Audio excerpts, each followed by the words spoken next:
May I start the question? Just wait. Okay.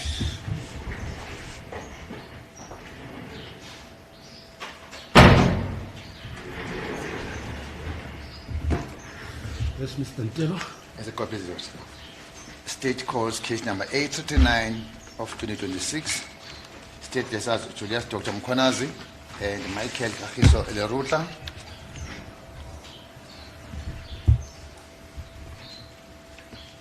Worship, while they are still coming up, may I apologize for starting at this time. The flight arrangements was bad this morning. It delayed us a lot. Sorry, Worship, about that. Mr. Sally, and I see your colleague that side. You don't have to take notes. Please go to You don't have to take notes. I've got hard copies for you and the state Excellent. Thank you for telling us. to save you the problem. Saving us. Right. Thank you.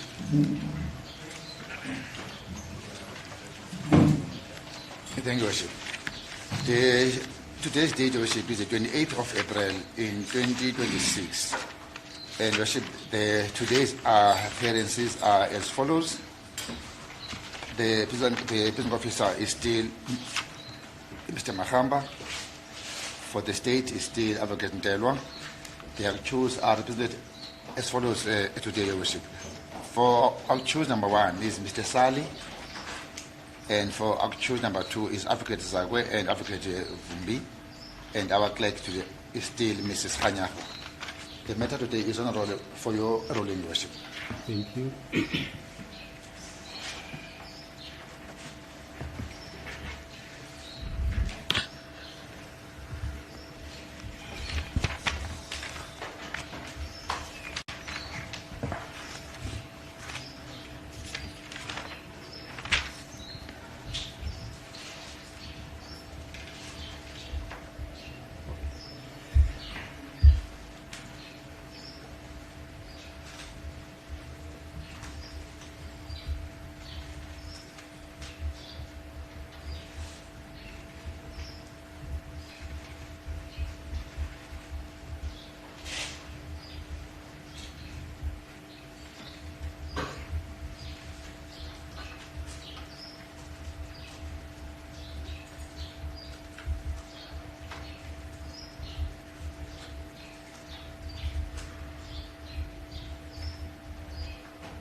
Right, in the Magistrate Court for the District of Ekurhuleni Sub-District, Boksburg, held at Boksburg, in case number A339 of 2026, in the matter between Julius Dr. Mkhwanazi, applicant or accused number 1, and Kagiso Lerutla, applicant or accused number 2, and the state being the respondent.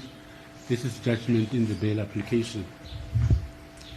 Section 35, subsection 1F of the Constitution stipulates that everyone who is arrested for allegedly committing an offense has the right to be released from detention if the interest of justice permit, subject to reasonable conditions. I deem it prudent to indicate that the decision that I have arrived at in this matter was not influenced by any external considerations, but was reached following an objective assessment of the facts placed before me in these proceedings, and I need to stress, in these proceedings, and the application of the law to those facts. The two applicants or accused were arrested and charged over the weekend of the 18th and the 19th of April and made their first court appearance on the 20th of April 2026.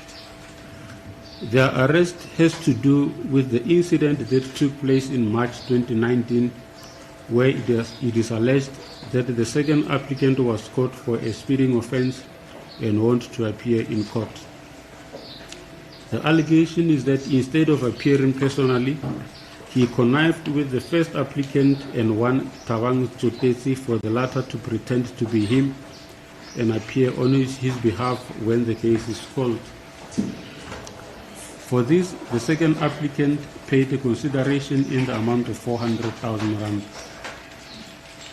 All the 4 counts, that is the fraud, defeating the ends of justice, and the 2 counts of corruption, one against each accused, are premised on this, while the 5th count that has a bearing only on the first applicant has to do with the ammunition that was found at his place at the time of his arrest. The first applicant was represented by Advocate Wilkins, while the second applicant was represented by Advocate Helens SC, assisted by Advocate 𝐼𝐶𝐭. Advocate Ntelwa and Advocate Mata from the Office of the DPP appear for the state. It is common cause between the state and the defense that the offences resort under Schedule 5 of the Criminal Procedure Act 51 of 1977. The applicants presented their evidence by way of sworn affidavits that were read into record by their respective legal representatives, which were then handed in as Exhibits A and B respectively after they have confirmed the contents thereof as correct. Even at that stage, Advocate Wilkins reserved the right to respond later depending on what would come out in the state's response to the application. The state responded by reading into record the affidavit of Sergeant 𝐿indile Sibahle Mdinani, who is based at the SAPS head office and currently attached to the Malanga task team as Exhibit C. Thereafter, the applicants responded as per Exhibit B and E respectively. The whole evidence is on record. The law regulating bail can be briefly summarized as follows. Open quotes. An accused who is in custody in respect of an offence shall, subject to the provisions of Section 50, subsection 6b, entitled to be released on bail at any stage preceding his or her conviction in respect of such offence, if the court is satisfied that the interests of justice so permit. Close quotes.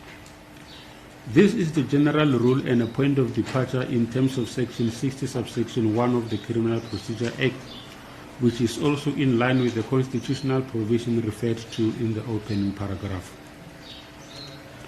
An exception to this general rule is contained in Section 60, subsection 11b, which reads as follows. Open quotes.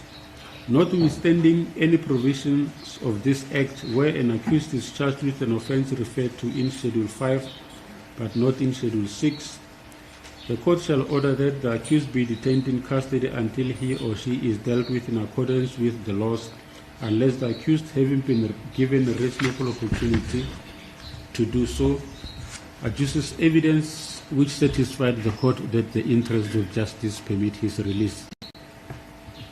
From this, it is abundantly clear that it is the applicant who bears the onus to show that the interests of justice permit his release on bail, and this he must do on the balance of probabilities. To discharge the onus, the applicant has to tender evidence, be it oral or by sworn affidavits, and the state has to do likewise if it has to rebut any averments by the applicant. In terms of Section 60, subsection 4 of the Act, the interests of justice do not permit the release of the applicant on bail where any of the following is likely to happen if he is admitted to bail. If the accused is likely to endanger the safety of the public or any particular person or commit a Schedule 1 offence, that is Section 60, subsection 4a. If he is likely to evade his trial, that is Section 60, subsection 4b. If he is likely to attempt to influence or intimidate witnesses or to conceal or destroy evidence, that is Section 60, subsection 4c. If he is likely to undermine or jeopardize the objectives of the proper functioning of the criminal justice system, including the bail system, that is Section 60, subsection 4d. If his release will disturb the public order or undermine the public peace or security, that is Section 60, subsection 4e. From the proper interpretation of Section 60, subsection 4, it is not necessary for all the factors to be present before bail can be denied. The likelihood of any one of them occurring to the exclusion of the others is enough for the court to refuse the application. As per paragraph 5 of Exhibit C, the state opposes the release of the applicants based on the likelihood of them interfering with investigation and witnesses, this being the grounds envisaged in Section 60, subsection 4C. Not only is this clear from Exhibit C, but it was also confirmed by Advocate Nthelwa for the state in his closing arguments. In their respective founding affidavits, both applicants have set out their personal circumstances, their family ties and composition, as well as their employment status, all this to convince the court that they have no reason and will therefore not abscond or evade trial. The state did not take any issue with that. Both applicants have also stated that they do not have any previous convictions, pending cases, outstanding warrants, or protection orders against their names. This was intended to convince the court that they do not have any propensity to commit Schedule 1 offences as envisaged in Section 60, subsection 4A, referred to in paragraph 13 above. Likewise, the state did not take any issue with that, although the arguments advanced by Advocate Nthelwa does overlap with this to some extent. Initially, the applicants did not address issues raised by the state as grounds of opposition, understandably so, as this was only disclosed to them when Exhibit C was read out in court. Only then could they deal with those issues as set out in their replying affidavits. For the court to refuse the applicant bail on the grounds raised by the state, it must be established that there is a likelihood that they may interfere with witnesses or destroy or conceal evidence. This must be based on facts and not on speculation. As stated in State v. 𝐬𝐮𝐻𝐭 1979, Volume 4, SA 112, in brackets D, the past conduct of the applicant is relevant, and the fact that he has a previous conviction of defeating the ends of justice by interfering with witnesses is but one example cited there. From Exhibit C, this is the contention of the state. This is based on the allegation in paragraph 6.2 that the applicants managed to kill the investigation until the formation of the Matlanga task team. This statement is made in a vacuum without indicating what they did to kill the investigation. From the fact that the police case number of this matter is 345/3/2026, it is clear that the docket was only opened in March 2026. There is no indication of what the applicants did beyond engaging Thabang Tsotetsi to come to court and impersonate the second applicant. In paragraph 7.1, it is stated that the witnesses are known to the applicants and that they are gullible and vulnerable since they were serving under them. On the issue of witnesses, only one person whose name is mentioned is Tsotetsi and no other. There is no indication of the applicants having approached him or anyone, for that matter, to persuade them not to provide statements or to testify. Furthermore, the first applicant has been suspended, thus nullifying any possible contact with potential witnesses. Bail conditions prohibiting contact with state witnesses can also be put in place. With specific reference to the first applicant, there is an averment that a number of people who were close to him and were about to blow a whistle on corruption and murder in the municipality have died in the hail of bullets. Specific examples are given of Marius van der Merwe, known as Witness D from his testimony at the Matlanga Commission, 𝐵𝐻𝐿𝐵𝐻𝐿, Hanekom, Willem Pretorius, and Sergeant Khoza, among others. While she does not say so explicitly, Sergeant Mdinani insinuates that the first applicant had something to do with the death of these people, which he strongly denies in the replying affidavit Exhibit D. Not only does he deny the allegations, but he also provides alternative versions pertaining to their demise, attributing the deaths of Pretorius and 𝐼𝐻𝐭 to suicide and drug-related incidents respectively. For all these incidents referred to above, dockets have been opened and are under investigation.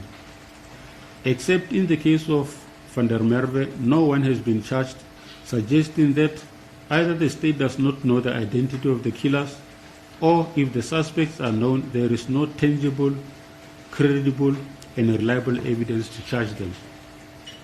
In the Van der Merwe case, one Matipan Dilesoteni has been charged, and his matter is pending in the Brakpan Magistrates Court. The state cannot fail or omit to charge the first applicant for the incidents cited above, where investigations have been ongoing for some time, yet raise them as reasons to oppose his release on bail when he is arrested on an unrelated matter. The argument by the state on this point would have carried weight if the first applicant had been charged with those murders and attempted murders, as that would have pointed to the propensity on his part to commit Schedule 1 offences as envisaged in Section 60, subsection 4A of the Criminal Procedure Act. In bail proceedings, a pending case against the applicant carries weight. This is clear from Section 60, subsection 11, capital B, which compels the bail applicant to disclose previous convictions and pending cases, with heavy penalties prescribed for failure to do that. In relation to the second applicant, there is an issue of his involvement in a motor vehicle collision on the 14th of May 2021, where the driver of the other vehicle died on the scene. Allegations which seem only to come up now in the reconstruction of the missing docket are that to the effect that the second applicant offered the tow truck driver 10,000 rand to remove the body from the scene before the role players arrived on the crime scene. This is denied by the second applicant.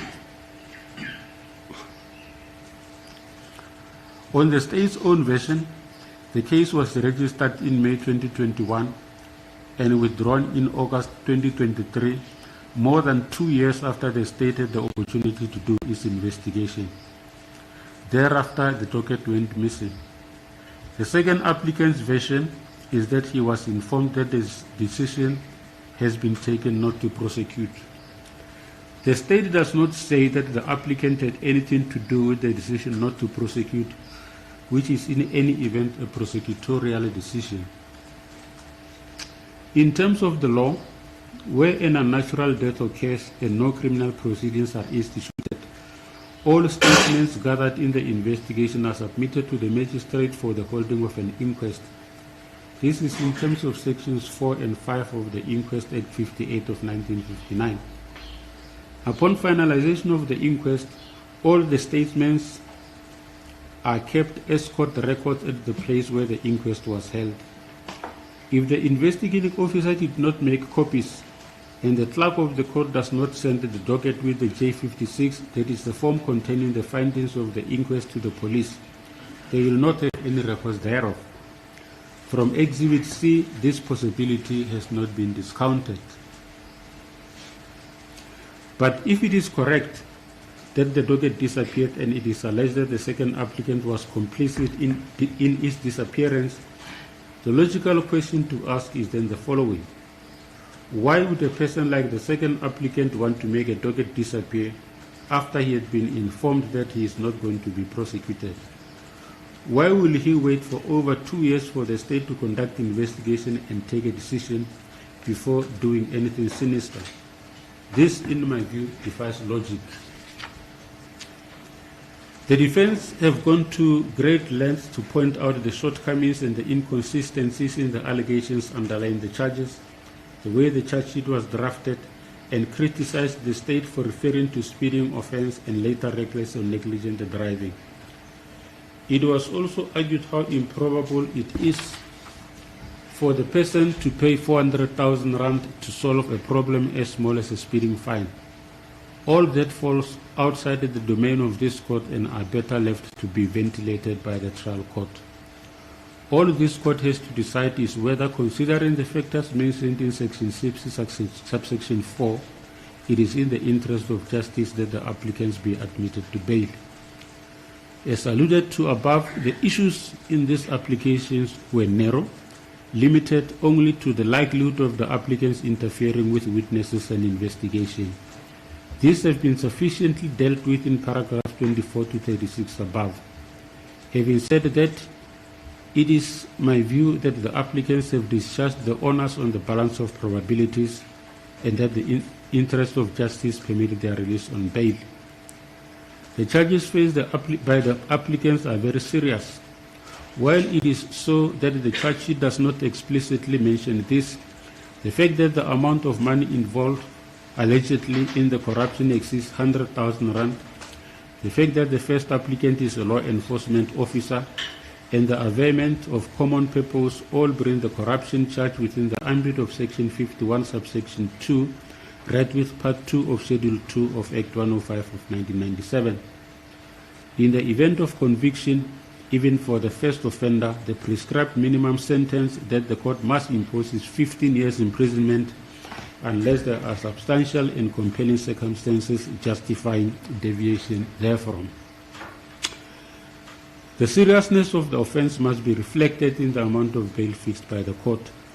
It is worth noting that even though the applicants did mention the amounts of 10,000 and 20,000 rand respectively in their founding affidavits, in closing arguments, their counsel left the determination of the suitable amount in the discretion of the court. The court has relied on the means of the applicant as set out in their affidavits and is of the view that they will afford the amount fixed. Will you stand up, Mr. Mkhwanazi and Mr. Lerutla?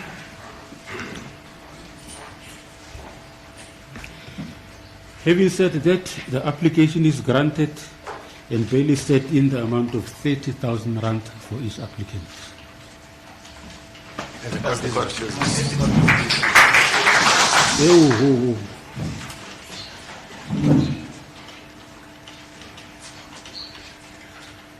Mr. Telwa, the court has considered,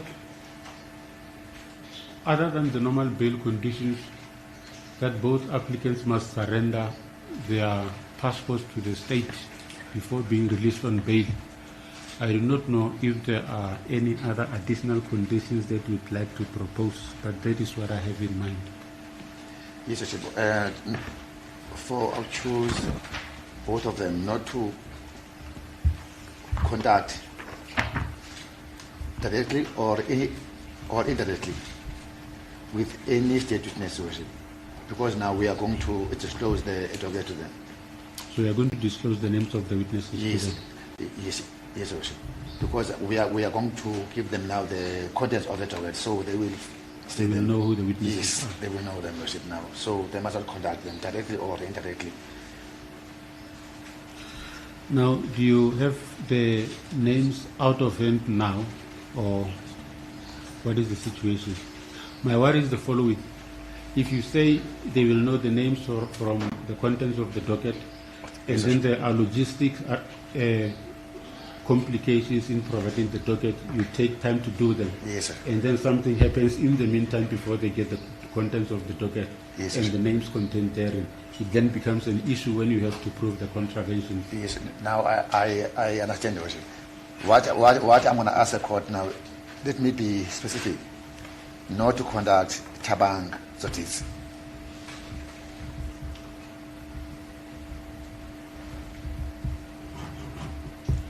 Thank you, sir. Right, date for postponement.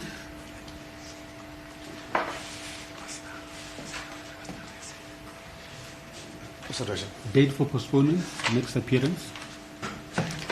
Your Worship, I'm going to ask for the postponement personally to get the regular court date.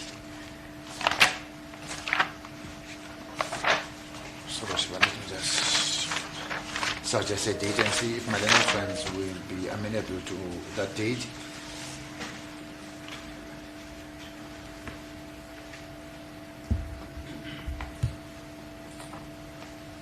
Worship, Worship, I'm looking at that second week of May.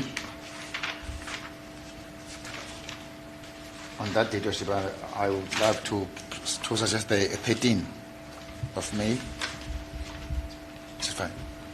Thank you, Worship. The 18th of Court, Your Worship. Your Worship, indeed, the 18th, the Monday, is suitable to us. Oh, 18. 1813. Oh, did you say 13th? I thought you said 18th. I beg your pardon, Your Worship. The Wednesday, that is also suitable. Mr. 𝐟𝐨𝐵𝐿. I confirm the suitability of the date to appear again in this court, Your Worship.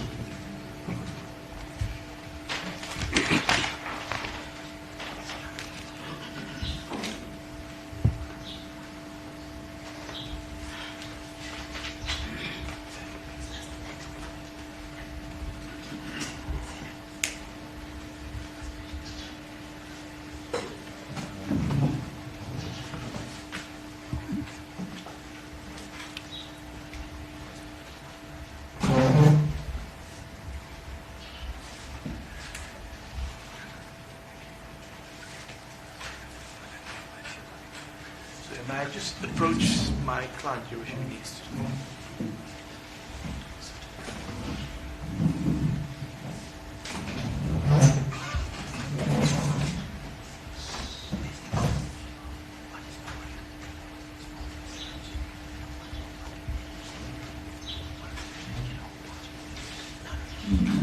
Thank you. Your Worship, may I please approach accused to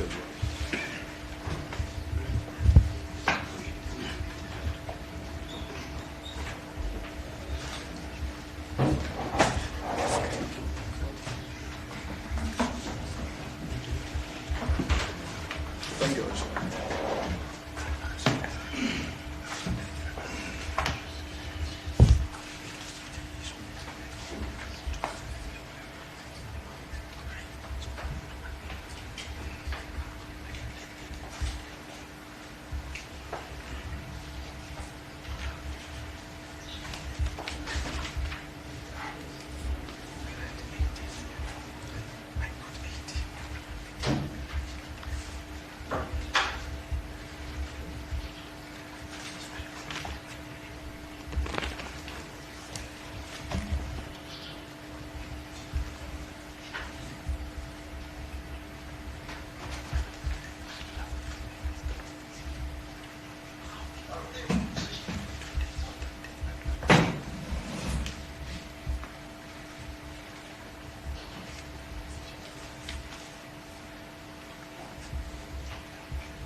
May I please approach?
Approach it. Mr. Nkelo, Thank you, Worship. these are the hard copies of the judgment, one for you and then one for each of the advocates. Thank you. Judgment. Judgment. May I please address the court on one aspect My client informs me that upon his arrest, his cell phones were seized. He just wants to know whether or not at this point such cell phones can be released back to him, or do they form part of any investigation by the state? May my colleague please indicate if such phones can be released or they form part of an investigation? Mr. Ntelo? Thank you. They indeed fall part of the investigations. Understood. Thank you. I expect it goes ditto for the two they seized from Mr. Mkhwanazi, that they also form part if the state may indicate. That's correct, Your Worship. Thank you. Thank you. Mr. Mkhwanazi and Mr. Lerutla, the case against you is postponed for the regional court date until the 13th of May, 13 May. On that day, you are going to appear in Court A, that is the normal court relating to your matter where it was placed. You will both remain in custody until then, but as the court had indicated earlier, bail is set in the amount of 30,000 rand for each one of you. If you pay that money, you will be released, but then you have to appear in court on each and every date which the matter is postponed, and you remain in attendance until you are excused. The further condition is that you all surrender your passports to the state prior to being released on bail, and you are not going to apply for any traveling documents until the matter has been disposed of. The further condition is that you must not have any contact, be it direct or indirect, with the state witness. At this stage, the one disclosed is 𝐬𝐮𝐬𝐜𝐫𝐢𝐻𝐿𝐵𝐻𝐿𝐵. While still on the issue of bail conditions, in terms of Section 67 and Section 68, if you contravene the bail conditions, the state may apply for you to be brought to court for the court to hold an inquiry, and then the bail money will be forfeited to the state to remain in custody. But there is, in one of those two sections, an all-embracing white section, which says even if you do anything which was not specifically said as part of the bail applications, but you nevertheless do that, and the state feels there is a need to cancel your bail, they may apply for the estrangement of the bail. So I mean, if we're going to say there is a loophole because they only mentioned Tsotesi and no one else, and do something to try and frustrate it, it may lead to that incident or that matter being revoked. If you fail to comply with any of the bail conditions, as I've already indicated, you will be arrested on a warrant and be kept in detention until the matter is finalized, and a bail money will be declared forfeited to the state. I hope that is understood. Is that correct, Mr. Josh? As it pleases the Honorable Court. Thank you. Bishop, that was the only matter we have this morning. May the court take the adjournment. Court adjourns.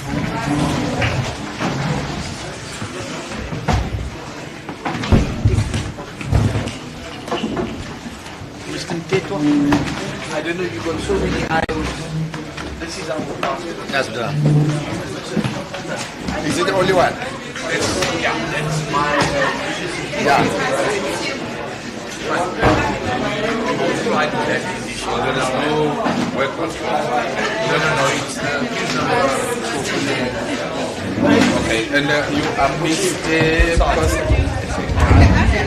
can you write it for me? Let's go for that. It doesn't matter. Let's go for that. It's fine. Let's meet our go for that.